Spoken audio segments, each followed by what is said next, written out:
Olá pessoal, o Corinthians fez uma partida patética contra o Santos, perdeu por 3-1, podia ter perdido por 4, 5, 6. O Santos amassou o Corinthians no primeiro tempo, o Corinthians não viu a cor da bola, perdeu todas as divididas, pessimamente escalado do lado tático, espírito de luta zero, sabe? Vontade de vencer zero, enquanto o Santos encarou o jogo como se fosse uma Copa do Mundo, e era mesmo.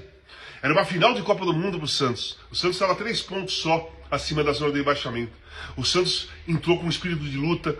O trabalho mental do Vojvoda foi muito forte. Dava para ver os jogadores do Santos se entregando em todas as jogadas, precisando vencer, querendo vencer, indo para cima para vencer. E pegou um time que estava totalmente desinteressado na partida. 2 times do mesmo nível técnico, tático, né? 2 times medianos, e um atropela o outro dessa maneira. O Corinthians não demonstrou entendimento da importância do jogo, tanto histórico como do momento do Corinthians, que também não podia perder. Não entendeu ainda o que é vestir a camisa do Corinthians. Muitos jogadores ali, acho que não entendem a história do Corinthians. O Memphis, por exemplo, não entende nada do que é o Corinthians. Ele estava no banco ontem, porque ele se prepara e descansa aqui no Brasil para jogar para a seleção da Holanda. Aí no banco, o time perdendo e ele dando risada, relaxado, como se não tivesse acontecendo nada. Como se não tivesse acontecendo nada. Esse é o espírito desse grupo do Corinthians.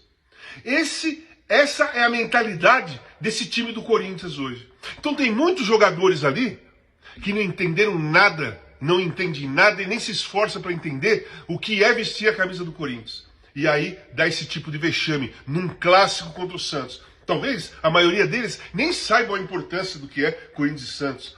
Nem saibam da história, que o Corinthians ficou anos de tabu sem vencer, só foi quebrar em 68, no gol do Paulo Borges e do Flávio. Que o Santos ficou anos sem ganhar do Corinthians e só foi quebrar o tabu em 83, quando ganhou por 2-0 no Campeonato Paulista. A história de Corinthians e Santos é muito rica e importante para os dois lados. E o Santos de ontem entendeu muito bem todo esse pacote. A história do jogo, a importância de vencer o Corinthians, a necessidade de vencer o jogo, o espírito de luta, e encarou como se fosse uma final de Copa do Mundo. O Corinthians não entendeu nada do que é a história desse jogo, da importância desse resultado e da situação crítica no Campeonato Brasileiro. Então é isso. Trabalho mental muito mal feito pela comissão técnica.